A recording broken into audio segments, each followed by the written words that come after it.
Hey guys, welcome to today's video, and this is a very unusual setting, a very unusual sort of how I'm filming this. But in today's video, I wanted to talk about Siege and Storm.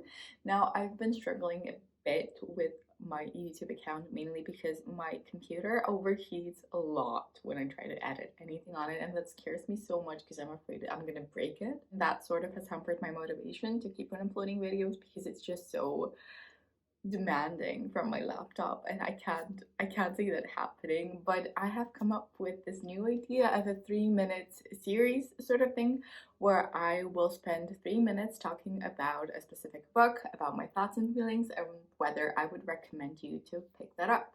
And so for the first one, we're going with Siege and Storm because that is the only book I think I've read in the last 2 months. But I have a lot of thoughts and feeling about this book and generally about the series so far. So if you'd like to know a bit more, stay tuned because the first part is going to be spoiler free, and I'll mark a little YouTube bar where the spoiler part begins. So let's talk about it. First of all, I'd like to say that I see why many people prefer Six of Crows rather than the Shadow and Bone trilogy. I can see how there is so much more character development. Characters are so deeper, and the world is so much better explained, and the plot also seems to actually stick together, which is something that I feel is lacking in Shadow and Bone, and even more lacking in Siege and Storm. I would say, however, the series is very entertaining. That's something I can definitely say with 100% certainty about this book. It's something that's just really entertaining. It's perfect for a reading slump. It's just so enjoyable.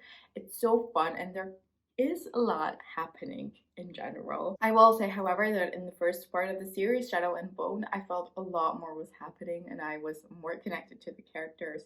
I actually felt something for them, and then throughout up to, I'd say, 3/4 of Siege and Storm, that was not the case. I didn't care for any of the characters. I would say though that I definitely recommend this book if you're in a bit of a reading slump, or you just want something good for maybe traveling or staying somewhere, or not really wanting to put much effort into a book. Now for the spoiler review part of it. So first of all, I do not understand why people like the Darkling. I truly hate him. I don't understand his appeal. He's very bland. He's very boring. Doesn't have much more to him. Doesn't seem to have any depth, or none that we have explored. I don't understand why people find him attractive. I really want to talk about Alina too.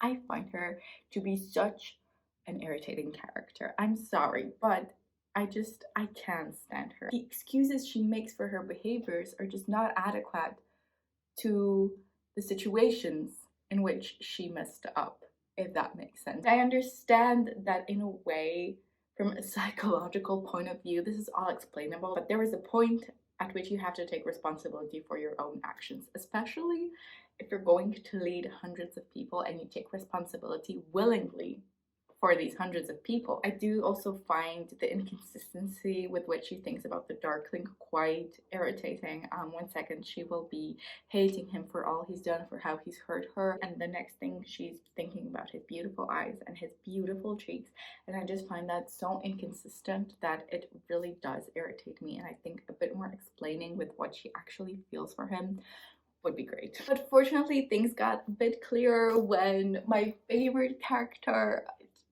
I love him so much, Nikolai came, or Sherman, however you want to call him. He added so much humor, comic relief, so much sass. Overall, I did give it a 5 out of 5 stars in Goodreads, and that is mainly because I found it so entertaining and so much fun, and I just, despite all the inconsistencies and all the problems I have with the characters and their toxicity, I did find it so entertaining and so much fun, and it was just such a great read. I enjoyed it so much that I can't imagine giving it anything less than 5 stars for now. I hope you guys enjoyed this video. I'd love to know if you've read this book, what you think about it. Yeah, just let me know what you think, what you agree, what you disagree with. I'd love to know, and I'd love to discuss it. I hope you guys enjoyed this video. I've missed you so much, and it's so good to film and actually be excited about it again. I hope you're staying safe and taking care of yourself, and I hope to see you soon. Bye!